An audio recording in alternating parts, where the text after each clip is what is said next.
Un voyage, ce n'est pas seulement de beaux décors et une coupure du quotidien. C'est une ouverture au monde et à tout ce qu'il a à nous offrir dans sa diversité. Chacune de ces tranches de vie auxquelles nous avons le privilège de goûter nous enrichit subtilement, tout en laissant en nous une trace indélébile, ponctuée de souvenirs qui viendront s'ajouter comme pierre à l'édifice de notre histoire. Il ne faut pas toujours aller bien loin pour s'en imprégner et accueillir ce que le monde a de meilleur. Il nous suffit de regarder autour de nous, de profiter d'une balade en pleine nature, de rencontrer des gens et leur culture, leurs traditions, leur cuisine, leurs arts, leur passé et leur futur. Ou même d'ouvrir un livre, de parler à un proche, de respirer à plein poumon ou d'écouter de la musique.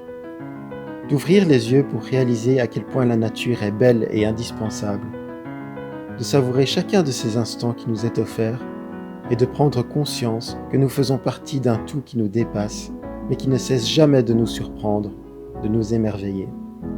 Chaque expérience fait de nous ce que nous sommes. Celle que je vous conte arrive bientôt à son terme. La dernière étape de ce voyage initiatique n'est pas des moindres, vu qu'il s'agit de la préfecture de Hiroshima, chargée d'histoire, de souffrance, mais aussi de merveilles, d'optimisme et de vie. Laissez-moi donc, le temps d'une dernière vidéo, vous emmener avec moi pour cette ultime destination. La première journée sur place n'est malheureusement pas des plus propices à la découverte, en raison d'un temps pluvieux et morne. Le chemin de la gare à l'appartement suffit à me convaincre qu'il me faudra une bonne dose de patience, le temps que la pluie cesse de tomber. Une accalmie en fin de journée me permet cependant de sortir sans parapluie et de commencer à m'imprégner de cette nouvelle ambiance. Logeant en plein centre, dans l'arrondissement de Nakaku, j'ai l'opportunité d'accéder facilement aux quartiers les plus animés. C'est notamment autour de Hondori, rue commerciale couverte, que j'ai l'occasion de profiter de ce début de soirée. Les salarymen se rejoignent autour d'un verre, alors que les marchands de rue ouvrent leurs échoppes, proposant de la street food variée et plutôt alléchante. Afin de renouer avec une vieille habitude, j'effectue également un crochet par une salle d'arcade en revenant les bras chargés de 3 figurines gagnées sans peine. C'est sur cette sortie inopinément animée que se termine cette première journée à Hiroshima. Le lendemain, 19 novembre, enfin des éclaircies. J'entame ma journée par une promenade aux alentours du mont Hijiyama et du musée d'art contemporain. J'y découvre des temples assez peu fréquentés, mais aussi des sentiers escarpés, ponctués de sculptures au fur et à mesure que je me rapproche du musée. Le bâtiment en lui-même est à la fois moderne et majestueux et a été conçu en 1989 par l'architecte de renom Kisho Kurokawa. De nombreuses œuvres y sont exposées, aussi bien en intérieur que dans le parc et ses environs.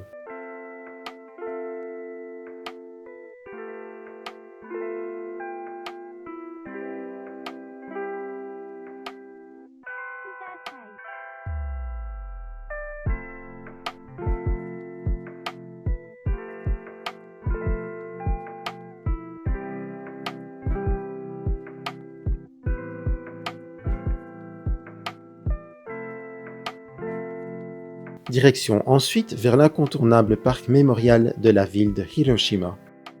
Un lieu chargé d'histoire et d'une lourde émotion qui nous envahit d'emblée.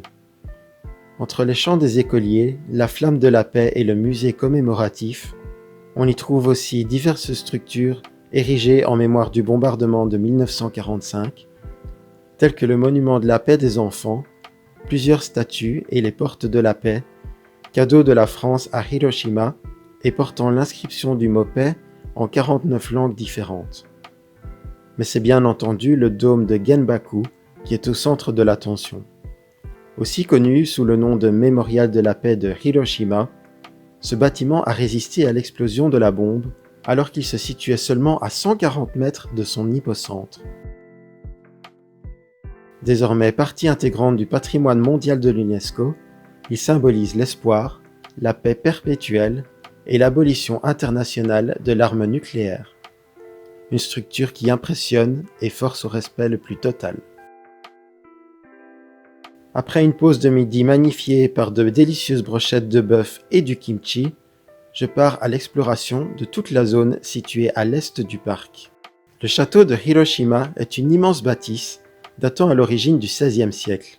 Il a été détruit lors des bombardements de 1945 avant d'être entièrement reconstruit en 1958. Le bâtiment est particulièrement majestueux en fin de journée avec les derniers rayons du soleil. Non loin de là se trouve le jardin Shukai-en que je ne peux que vous recommander. Ce petit havre de paix tranche totalement avec l'ambiance de la ville. Ce véritable lieu hors du temps est agencé de manière très ingénieuse, de manière à ce que le parcourir soit une véritable partie de plaisir. Vous y trouverez quelques hérons et si vous êtes patient, vous verrez peut-être même une carpe sauter hors de l'eau. L'arrière du parc offre une vue imprenable sur la rivière Enko et à l'avant se trouve le musée d'art où vous pourrez par ailleurs vous arrêter le temps d'une dégustation dans le salon de thé. Le jour suivant, direction Iwakuni, située à un peu plus d'une heure de train. En raison de la basse fréquence de transports locaux, je me vois obligé de faire 1 heure de route à pied. Heureusement, le temps est au beau fixe. Arrivé sur place, je me retrouve face au charmant pont Kintaikyo. Longue de 200 mètres, la structure en bois est constituée de 5 arches reposant sur d'imposants piliers et surplombant la rivière Nishiki. Sachez que l'accès au pont est payant et que le paysage m'a laissé un arrière-goût plutôt amer en raison de nombreux véhicules garés sur les plages de galets et gâchant une partie de la vue. Arrivé de l'autre côté du pont, un petit village avec quelques boutiques s'offre à nous. S'ensuit le parc Kiko et ses bâtiments du 19e siècle, où l'on peut également observer les élevages de cormorans utilisés pour la pêche annuelle, une tradition vieille de 1300 ans et qui se déroule vers la mi-octobre. Je l'ai donc raté de peu, ce qui est bien dommage. Si l'endroit est assez joli, force est de constater qu'il n'y a pas grand-chose à y faire. Et si je veux avoir un train dans un délai raisonnable, je n'ai pas le temps d'aller visiter le château d'Iwakuni, situé à 2 km de là. Une expédition à l'arrière-goût plutôt amer, mais qui m'aura malgré tout laissé quelques jolis clichés.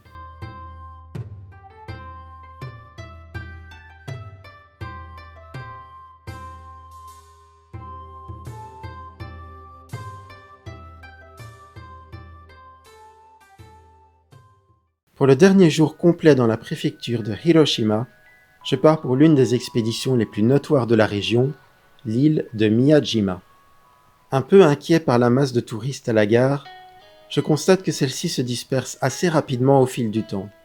Depuis le port, je prends le ferry qui assure le trajet vers l'île, fendant les vagues de la mer de Seto sous un ciel bleu resplendissant. La vue est tout simplement magnifique, peu importe la direction dans laquelle on regarde. L'île sacrée de Miyajima est connue pour ses nombreuses biches, présentes un peu partout, depuis les plages jusqu'aux monts escarpés. Habituée aux humains, elle se laisse approcher sans crainte.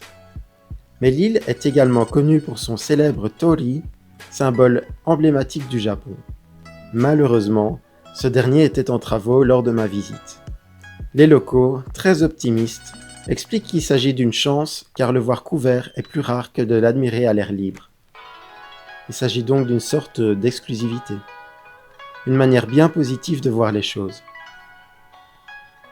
Cela ne m'arrête pas et je décide une fois de plus de sortir des sentiers battus pour longer la côte jusqu'au petit sanctuaire de Nagahama. Ce dernier a son propre torii faisant face à la mer, une bien plaisante consolation. J'entame ensuite mon ascension vers le parc Momiji-dani, signifiant littéralement vallée des érables. C'est l'une des plus belles promenades à faire en automne au Japon. Elle offre des couleurs spectaculaires et l'occasion de croiser quelques cerfs ou chikas en pleine nature.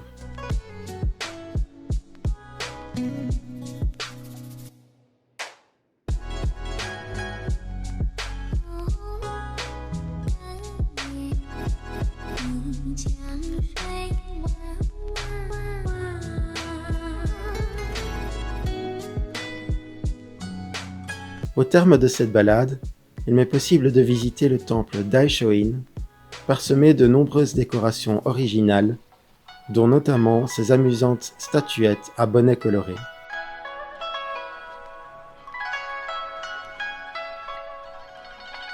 L'endroit est beaucoup moins convoité par les touristes et j'y croise essentiellement des Japonais.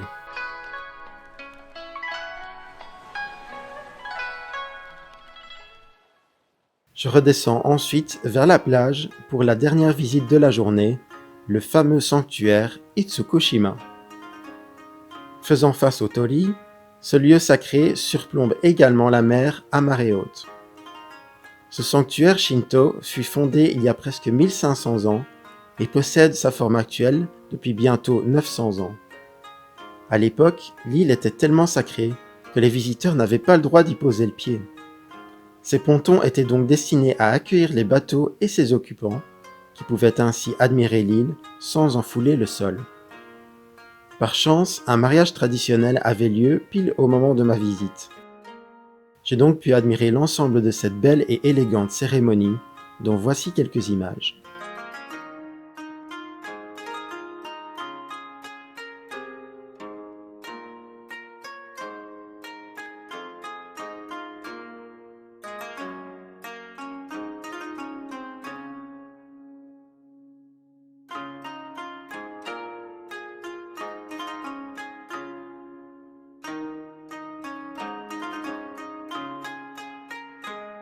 Cette magnifique journée touchante à sa fin, j'entame le chemin de retour à contre-cœur, sous un début de coucher de soleil faisant honneur à cet endroit unique. Je reprends le ferry et retourne vers Hiroshima pour ma dernière nuit sur place. Une longue route m'attend pour rentrer vers Tokyo. Après 5 heures de train, j'arrive à la capitale sous une pluie battante. Je me rends à mon hôtel situé à Komagome, près du Bonjour Tokyo Bar, et retrouve Haruna pour déguster un succulent yakiniku, probablement la meilleure viande de bœuf que j'ai mangée de toute ma vie. C'est sur ces belles retrouvailles que se finit mon séjour au Japon. Le lendemain, je me dirige de bonne heure vers l'aéroport, direction la Belgique. Le cœur léger et la tête pleine de souvenirs, je repasse les vidéos prises lors de cet audacieux voyage, me disant que tout cela ferait de bien beaux reportages à partager pour faire voyager les gens et leur donner envie de connaître un peu plus ce pays passionnant qu'est le Japon.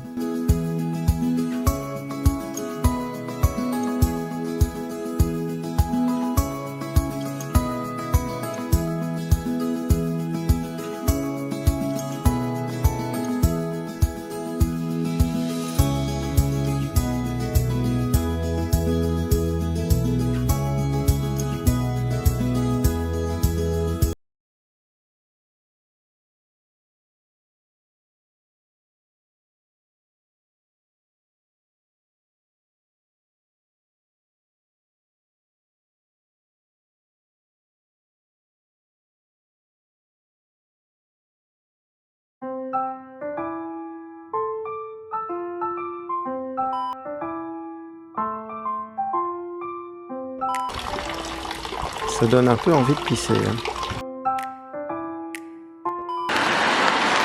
Il pleut, il y a de l'orage, il n'y a rien à voir, c'est de la merde, c'est de la merde.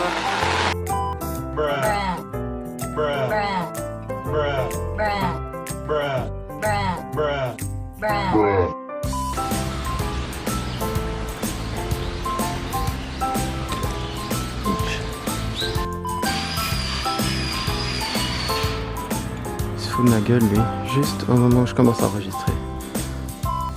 C'est toute beauté, n'est-ce pas? De toute beauté.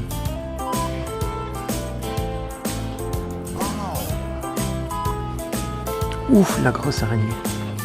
Je sais pas si on la voit.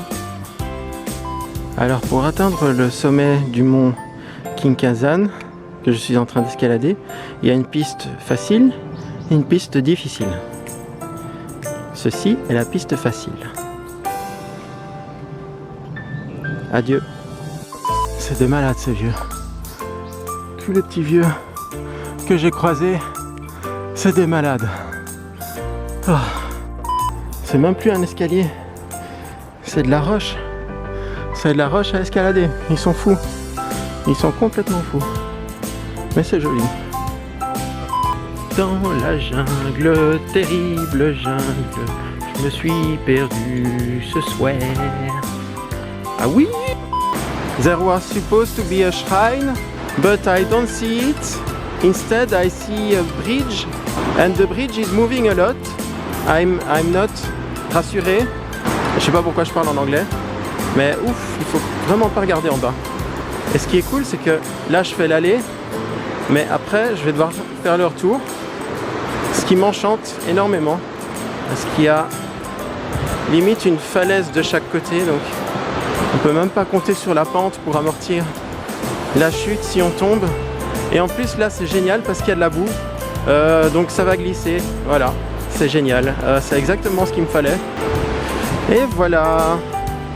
Et maintenant je vais me changer parce que je viens de me faire dessus.